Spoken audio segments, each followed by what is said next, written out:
Thank you. And today I'm going to speak about the financial IQ. So, as Nikita was saying, the backstory, right?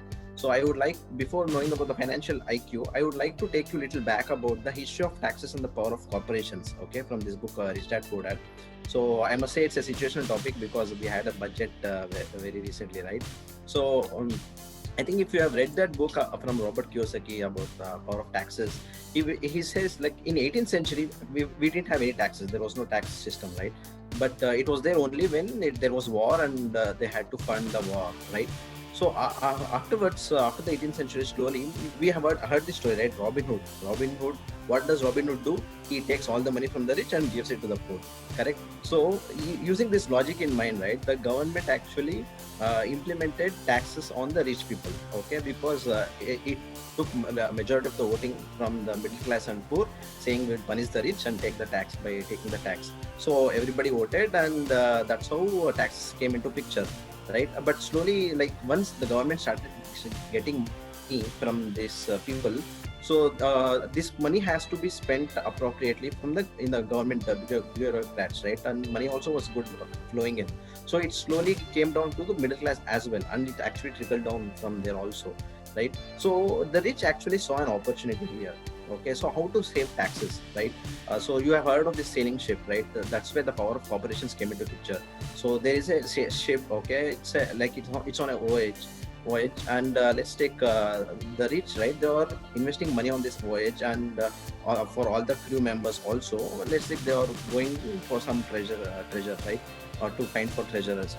So if there is any, okay, if this voyage, if the ship is gone in between, the rich people are not much affected. The impact is little less, okay, because they use these corporations to save tax, right? And whenever this budget or any tax laws come into picture, it's always a war between haves and have-nots, okay? Because okay, the rich thinks we are lazy, and we think the rich have money, they have to pay taxes. Why we have to pay? I'm sure everybody are facing these tax problems, right? So as and when your income increases, so because these rich people, because they have money, they have the power. They can control the laws, they can control the government, they can do whatever because they have power. So that's when like Rich Dad used to tell Robert, right?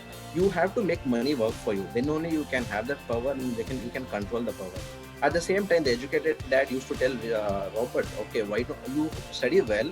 Okay, get a job in a good corporation, right? When you get a good corporation and climb the corporate ladder, that's what you have to do. That's what the educated dad was telling Robert. But the rich dad used to tell, why don't you own that ladder, right?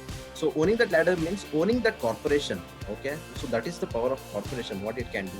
So when all these things was happening, Robert was like, it didn't make so much sense. But after he grew in, when he was 20s, when he started working, whatever the rich dad service was making a lot of sense, because Xerox as a salesperson, he also started his own a small venture parallelly, right? He was working as like very brilliantly at Xerox, selling so many sales machines, and he was like one of the top one performers in Xerox. But that his friends, like his colleagues, used to think whatever commissions he used to make, he used to spend it. But what Robert was doing was he was investing it on his own venture.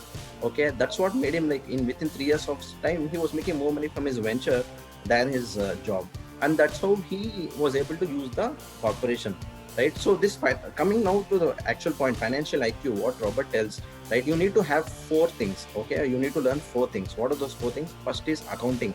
Okay, knowing financial, being financially literate, learning to know how the financial statements work, right?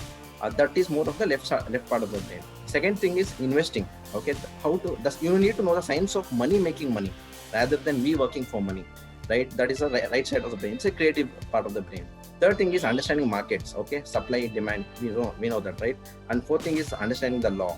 Okay, so how you can utilize the corporation. So financial IQ has four things. One is accounting, investing, understanding markets, and knowing the law, right? So how you can use this corporation, I just share a small picture before I end.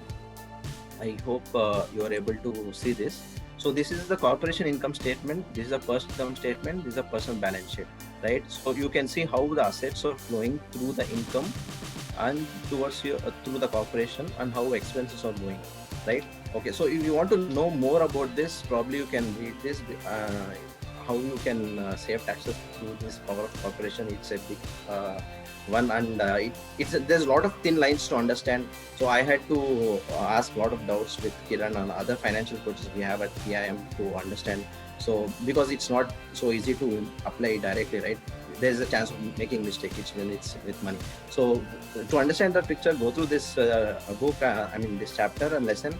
And if you have any doubts, you can reach out to us offline or anyone here. So thank you, Kiran, for the opportunity. Thank you.